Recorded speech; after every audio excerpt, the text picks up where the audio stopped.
salaamaaleykum mbokk téléspectateurs yi mbokk internautes yi dal leen ak jàmm ci seen chaîne MTV alors ñu ngi fii tey fi nga xamante ne moo di Parcelles Assainies fas yéene ànd ak ki nga xamante ne moo di honorable Paye ci caravane bu mu organisé pour daal di jàppale seen leader di Amadou Ba alors dañuy daal di dem suivre caravane bi ak moom fas yéene jëlaale yenn réaction yi.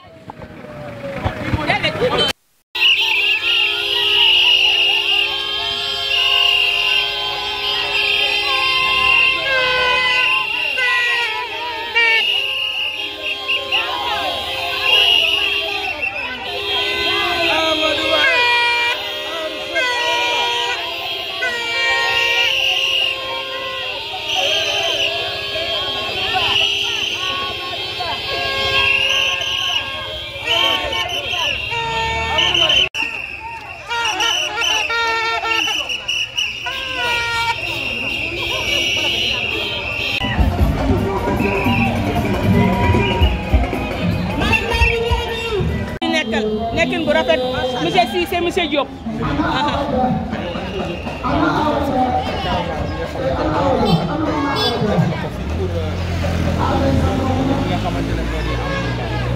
lan mooy sama xalaat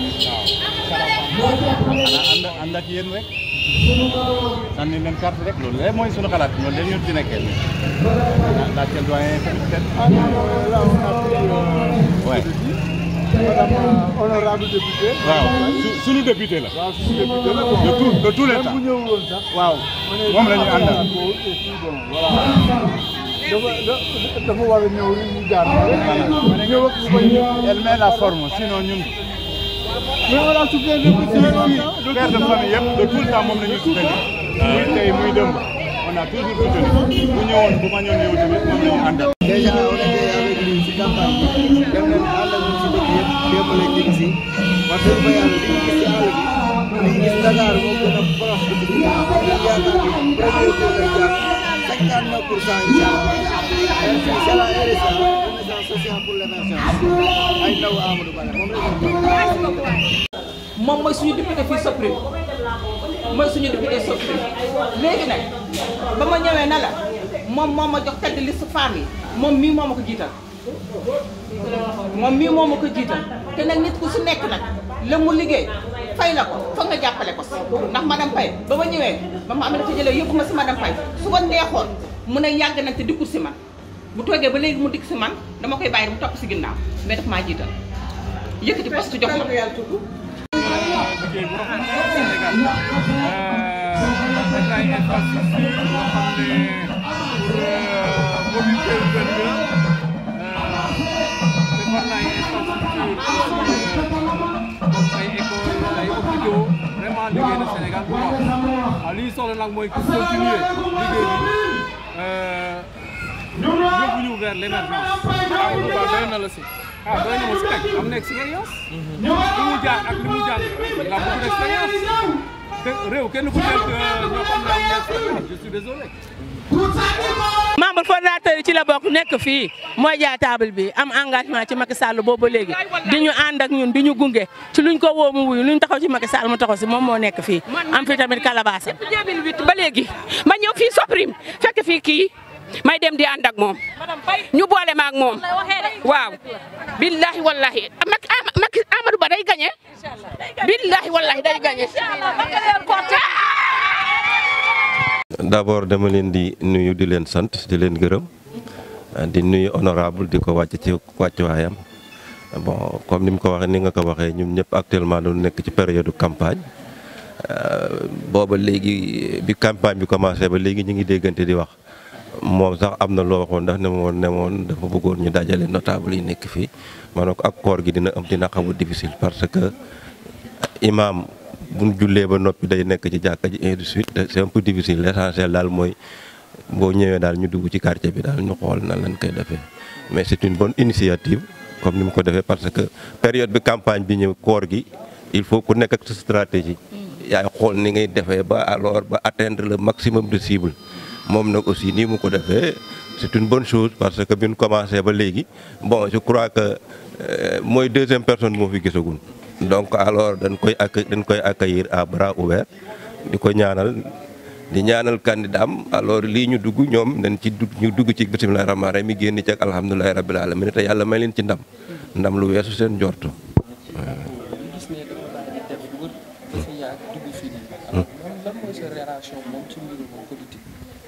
sama relation ak moom dafa yàgg moom madame Paye defe naa ne ci ñi comme ni mu ko waxee ci doyen koñ bi lañ bokk man ak moom defe naa ne ba koñ ban fii nekk boobu dara nekku fi ñu ànd di jóg di daanu moom yàlla def moom mu nekk ci politique bi ne ma kaa ñu politique ma ne ko man alors homme de développement la bàyyil ma nekk ci li ma nekk rek nga nekk ci politique bi loolu ba mu ci duggee ba léegi aussi njariñ leen ci gis parce que gis nañ ne booba léegi lu mu am xëcc dem ko indi ci koñ bi lu waxuma koñ bi waxuma sax commune bi mais koñ bi nga xam ne moom fii la dëkk moom ci boppam aussi lu baax lu mu gis da koy indi fii man ak moom aussi duñu réeroo ci lu bari guddeeg bëccëg dafa may woo à chaque fois bu amee xalaatam bu rafet mu kii lu jëm ci kii bi dafa may woo wax ma ko ñu waxtaan ci man aussi lu ma sentir ci action yi mi def bu ma ci gisee loo xam ne lii jaar naa ma conseillé ko dama koy woo conseillé ko na ko nanga na ko jaaral fii te boobaa aussi bu ko analyser su fekkee ne c'est pertinent da koy accepter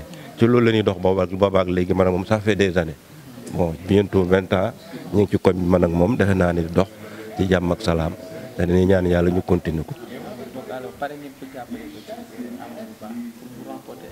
incha allah déggula fa ma commencé laa ko wax nee naa ko pratiquement mooy deuxième personne bu fi ñëw donc bu fi ñëwee fii man ak moom ba nul dara lan fi nekkoon ñu nekk fi donc lu mu mës a nekk dama ci nekk lu mu mës a dugg dama ciy dugg am na lu ma ko daan wax dama daan ba mooy bi muy wotee je crois que député dama lu ma ko wax dama naa ma ne ko du ma am député bu nekk ci sama koñ may dem di wuti keneen moo tax ma ne ko man sama député bii ma am bu may am kii moom laay wuti mais du ma dem ci keneen kaa def wate loolu moo nekkoon sama philosophie ñun ci lañ nekk quartier bi daal koo xam ne kii ñëw nga pour defar quartier bi alors dañuy ànd ak yow loolu la boo xoolee par exemple bi ngeen dugg la preuve mooy sama kër bi ngeen ci dugg gis ngeen ne alors am ngeen problème pour dugg parce que problème bi ñu amoon crucial bi ñu amoon mooy problème assainissement am na début de solution parce que bi ngeen ñëw fekk ngeen on di connecté sama kër di ko connecté à l'égout donc loolu aussi donc ci magistère u Macky Sall la fi am donc su Amadou Ba ñëwee ne da koy continuer alors duñ man aussi lu dul jàppale ko ci loolu. yaakaar nga ne Amadou Ba dina gagné au premier tour ak mobilisation bi nga xamante ne opposition bi def nañ ko ci yenn région ak sous-région bi. waaw loolu politique la bon opposition bi ñi ngi mobiliser ñi ngi génn seen i nit Amadou Ba aussi gis nga ko fu mu jaar mu ngi jaar ay foule ñu ngi ko topp bon je crois que nag foule yooyu topp ci kii bi aussi baromètre la mais baromètre boobu insisté ci du turo kiiwul li gën a wóor daal mooy ñu dem retirer ci suñuy carte yi daal moo am importance.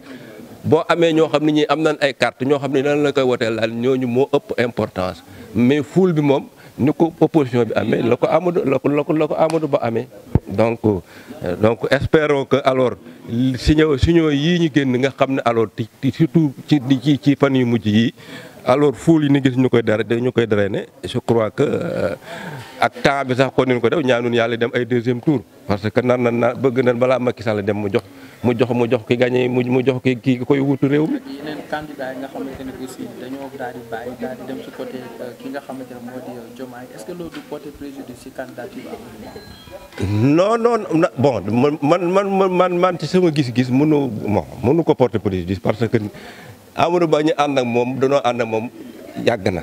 depuis ba ko Macky Sall désigné ni kii mooy sama candidat alors ñooñu dañoo topp discipline de parti Macky Sall mooy kilifa bu Benno Bokk Yaakaar lii la wax alors A ou B ñëpp dañ ciy bokk dem ci am na ñoo xam ne ñii loolu leen toppee Amadou Ba parce que Macky Sall moo désigné kii ne mooy candidat Benno Bokk Yaakaar donc dañuy xool ne Macky Sall moom actuellement Amadou Ba mooy Macky mooy Amadou man loolu laa ko gisee. Merci beaucoup monsieur le journaliste de Monde Pro. Donc je vous remercie ainsi que tous vos amis qui vous accompagnent. Je remercie aussi les jeunes et les femmes qui nous ont accompagnés depuis ce matin, vraiment dans ce long périple pour quand même soutenir le candidat Amadou Ba, mais derrière le président Abdoulaye Daouda Diallo. Donc ce qui a motivé cette caravane, c'est seulement la mobilisation de tous pour que nous puissions gagner Dakar. Parce que vous savez que Dakar, pendant 2 élections, nous avons perdu ces élections au profit des patriotes. Donc nous voulons quand même que la tendance soit renversée et que tout le monde soit mobilisé pour que demain nous puissions élire le meilleur président dont le Sénégal a besoin. Est-ce que vous pensez, vous espérez remporter cette élection au premier tour? En tout cas, les candidats de l'opposition ont traîné une foule dans les régions et dans les sous-régions. Est-ce que cela ne va pas aussi porter préjudice sur la candidature de votre candidat? Non, du tout. Nous sommes des acteurs politiques. Donc la mobilisation ne signifie pas les voix, ne traduit pas généralement les voix qui doivent voter. Donc chacun a sa partition à jouer dans ça. Donc l'opposition fait la sienne, nous aussi nous faisons notre leur. Donc c'est comme ça. Donc, et je dis toujours que la mobilisation ne traduit pas les votes. Donc nous nous mobilisons pour sensibiliser, pour quand même rapporter des voix chez nous pour que l'on puisse gagner ces élections. Mais nous avons foi aussi et nous prions aussi pour que la victoire soit nôtre. Parce qu'on travaille pour cela. Et le Sénégal a besoin d'un chef d'État qui connaît l'État, un chef d'État qui connaît l'État, qui le maîtrise et qui sache assurer la continuité. Le candidat Cheikh Tidiane Dièye a décidé de se retirer de la présidentielle hier après le refus de la candidature de Bassirou Diomaye Faye. Est-ce que aussi cela va pas votre président? Parce qu'il faisait partie d'un candidat et devait surtout accompagner pour soutenir Diomaye Faye. Est-ce que cela ne va pas aussi votre président? Ce n'est pas seulement le cas du candidat Dièye, il y a d'autres qui quittent autre part et rejoignent Amadou Ba. Donc vice-versa. Donc l'essentiel est que les deux côtés fassent ce qu'ils doivent faire sur le terrain et qu'on laisse ce qui reste à Dieu, parce que c'est Dieu qui décide quand même. Ouais. C'est Dieu qui décide. Non, il y a le PDS qui a annoncé qu'il va se rendre auprès du candidat Amadou Ba. Et nous-mêmes qui sommes du pouvoir, nous avons un électorat sûr, nous avons un électorat fidèle qui est d'abord avec nous. Nous avons besoin de rechercher des voix autre part, mais en ce qui concerne notre électorat, nous l'avons et c'est fidèle. Donc, c'est fidèle, hormis, comment dirais-je, la sortie de Mamadou Diawo, la sortie de Boun, la sortie de Aly Ngouille. Donc je pense que c'est un coup, mais c'est un coup qu'on peut gérer. Non, pas le deuxième tour, au premier tour. Au premier tour, oui. Voilà. On a fait aussi Amadou Ba, qui a vraiment drainé une foule incommensurable dans les sous-régions. Qu'est-ce que ça vous fait? Tu sais, nous avons toujours gagné à l'intérieur du pays. C'est Dakar le problème, c'est la région de Dakar le problème. Mais en ce que nous n'avons pas de problème au niveau à l'intérieur du pays. Toujours, même en 2014, quand on disait que c'est Khalifa qui a gagné, nous avons gagné à l'intérieur du pays. C'est Dakar qu'on a perdu. Donc c'est Dakar le lieu où l'opposition a sa main mise. Et c'est là que nous avons besoin de renverser la tendance. Ce n'est pas à l'intérieur du pays. Parce que là, nous avons toujours gagné à l'intérieur du pays. Oui. Qu'en est-il des sous-régions à l'extérieur de la diaspora? Est-ce que vous avez des représentants là? Oui, bien sûr, parce que la diaspora consiste à être la 15e région. Donc, on ne peut pas ne pas avoir des représentants là-bas. Surtout en France, en Italie, en Espagne, au Mali, en Mauritanie, nous avons des représentants. Donc, ce qui est, je dis, le problème majeur du parti au pouvoir, c'est Dakar, c'est la région de Dakar. Si nous arrivons à renverser la tendance ici au niveau de Dakar, mais c'est fini. Ce qui est à l'intérieur du pays, nous avons un électorat sûr qui vote pour nous à chaque fois et on gagne. Voilà. Alors, madame, nous sommes ci olof. bëgg daal bu ñu ne le 24 au soir du 24 ñu ne vive le président Amadou Ba ndax nag mooy candidat bi nga xamante ne moo am le meilleur profit pour fi mu nekk nii fii dëkk bi toll nii mën koo mën a gérer mën koo mën a diriger.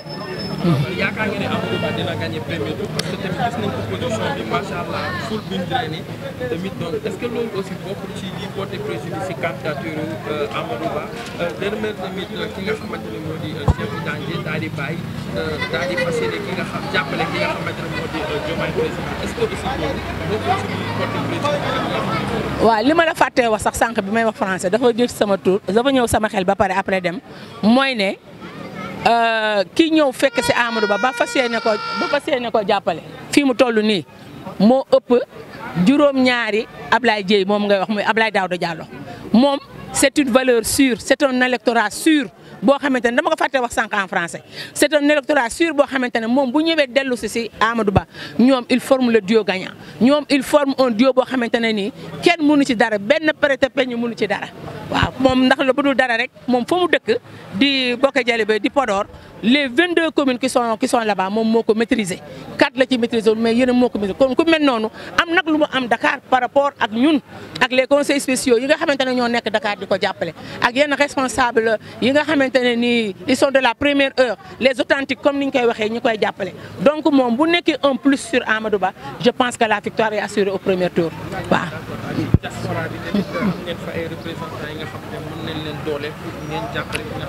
mais bien sûr parce que la diaspora constitue la 15e région comme je vous l'ai dit tantôt comme ni ma ko waxee woon léegi bon mu ñàkk ñu fa mën a am dara en tant que parti au pouvoir mais li ñu ñor du diaspora du feneen du l'intérieur du pays c'est Dakar on doit se mobiliser pour Dakar on doit travailler pour Dakar on doit s'unir et être un pour Dakar pour gagner au premier tour waaw ah dama juum.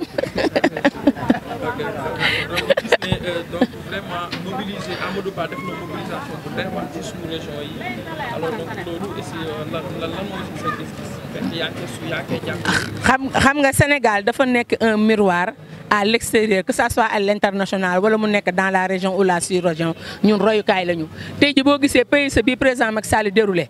boo demee Niger ma dama doon dem Niger dem Togo dem ay Burkina depuis 2012 mais léegi xar kanam bi ñu yor ndax roy li am fii développement infrastructurel bi am fii moom dalay wóor ne rek tey jii Sénégal même au niveau foofu dafa am dara ñi àndul ak moom sax dañ koy téye di ko jàppale ndax ñun ñëpp a ñu ñee mun naa ne ñooy nation bi nga xamante ne ñëpp dañu ñee. d'accord donc campagne yi daal di jeex suba incha allah. alors donc fii ngeen di yam wala da ngeen di organiser waat beneen waaw xam naa nag am nañu meeting de clôture demain avec le candidat quand même pour que clôturer la campagne xam naa bu ci jógee roog rek ku nekk rek responsable bu nekk je pense que c'est à ACAPES pour les dernières nouvelles yu ma am c'est à ACAPES je ne sais pas nag si cela est maintenu ou non mais nee kii yi ma mujjee jot daal ACAPES la je pense que nous allons nous mobiliser demain pour y aller dinañ ci dem bu baax macha allah taxaw soutenir suñu candidat li ci des nag ëllëg muy journée noppalu bi xam naa dina am des petits réglages yoo xamante ne rek au niveau des bases nit ñi dinañ lëkkaloo dem dim ko régler pour tam di ñaan yàlla rek yàlla may ñu ndam yàlla nag moo xam nañu may rek ku gën ci Sénégal waaw kay yàlla merci